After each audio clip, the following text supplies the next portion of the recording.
Hey, it's Garen Cohen with American Warrior Radio, and we're doing a series now on some groundbreaking technology to treat and really improve the lives of people that suffer from neuropsychiatric disorders such as PTSD, particularly those that are combat related. We have Dr. Scott Fairchild with us. We only have him for a few more minutes here.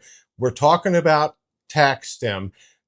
I want to unwind this just for a moment because there's Alpha STEM, which you actually turned AVET project on, and pretty much the whole world in helping people deal with some stress and become in a more relaxed state. Alpha STEM, which the VA fortunately recognized and provides it some VISN levels, not all VISNs. That's the whatever your regional area is, Veterans Integrated Service Network. Some still don't authorize it and provide it. But we're talking about another system like that, but they're different. The Alpha STEM clips on the ear. You've got a little dial. It can make it a little fuzzy. It helps in some respects.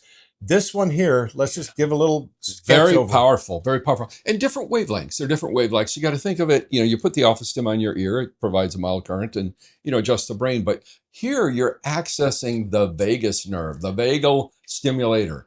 It is the main nerve that carries your fight or flight response to the brain. Wow. So you're on the main highway. Okay. And it's profoundly different.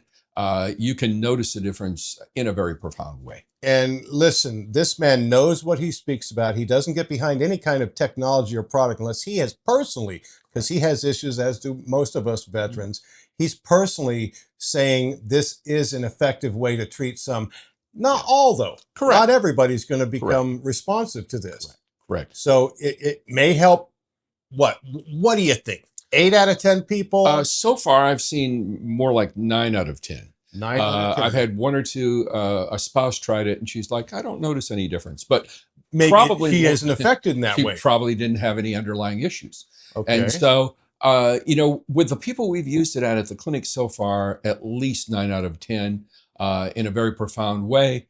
And we plan on continuing its use. So the opportunity for you as an individual is to coordinate with us as a clinic. If you're being seen at Bay True Behavioral Health already, you can come on in or check with your local providers, or later on we'll give you the information on Eric to connect with him. It'll be on the website. And find out if you can come in and give it a try. We like to have people give it a try and then start working with the VA to hopefully get their own.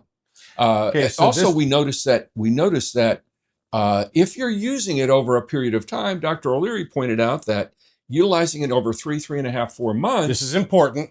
You no longer need to use it because your brain now automatically adapts. So it's like a brain trainer, which is so important. I say then pass it on to a friend. Well, sure.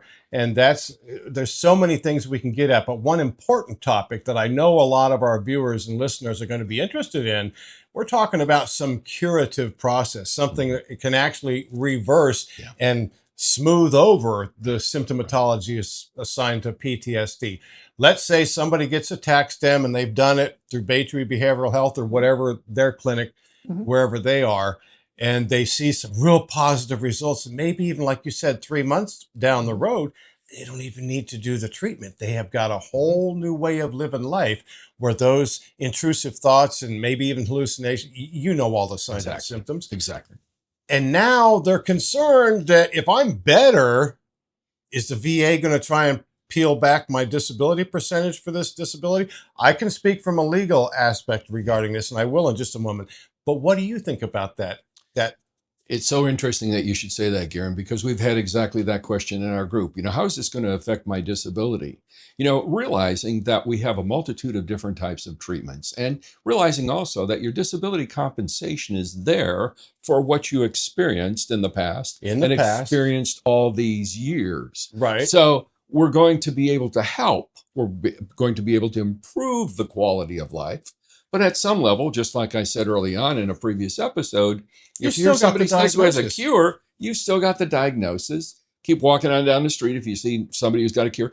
Each one of these little iterations is helping us getting closer to helping more.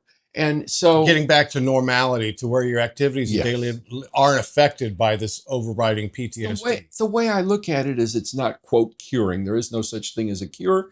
It's learning how to better manage your PTSD and its symptoms with various interventions. And I'll just throw this out. Let's say you are service connected for diabetes mellitus, and there's varying grades of evaluations there. Let's say you're at 30% because you have to take the insulin on a daily basis.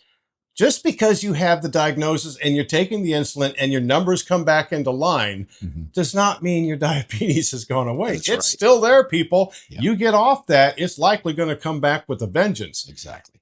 Same thing with treatments like this, even the alpha stim. Yes. Nothing is guaranteed. Nothing's going to reverse. Like you said, it's your history. Yes. Your brain has absorbed all that crazy trauma. Exactly. And These are changed tools. These are tools. Thank you. These are tools that help you survive in a world that can revivify, and you end up reliving your experiences. And so these are tools that help you with that, help you tone it down, help you get a grip, help you get a better handle on this so that you can live an improved quality of life. Let's get into the mechanics of a VA rating decision just for a moment. If you are, let's say you're 100% permanent and totally disabled, that means the VA is never going to look at you again. All right, you're out the door. The VA is not going to order any examinations. You can do whatever you like. You can earn as much money as you like. You can run up and down the hills. Whatever you want to do, the VA is not going to look at you because you're permanent. Let's say a veteran is at 70% just alone for PTSD, and he or she undergoes this kind of treatment, and they see that they're regaining their life. The colors coming back and all of their visions. Those are all good things. But unless they have a routine future examination, Correct. the VA is not going to look at you. Go get the treatment. If you file for an increase and you come in and you see an expert like Dr. Scott Fairchild or any of the other competent C&P examiners, compensation and pen examiners, they may evaluate you less than where you were based on the fact you've undergone this treatment and there has been some improvement in your symptoms. That's not to say they're going to, number one, because you don't have to ask for an increase. Correct. If you have no routine future exam, you're safe. But let's say somebody does have a routine future exam, and let's say they have a 50% for PTSD, and they undergo TAC-STIM at Baytree Behavioral Health or some other qualified clinic that knows what they're doing with this, knows how to employ it. What would you say regarding you, and you're qualified as a C&P examiner?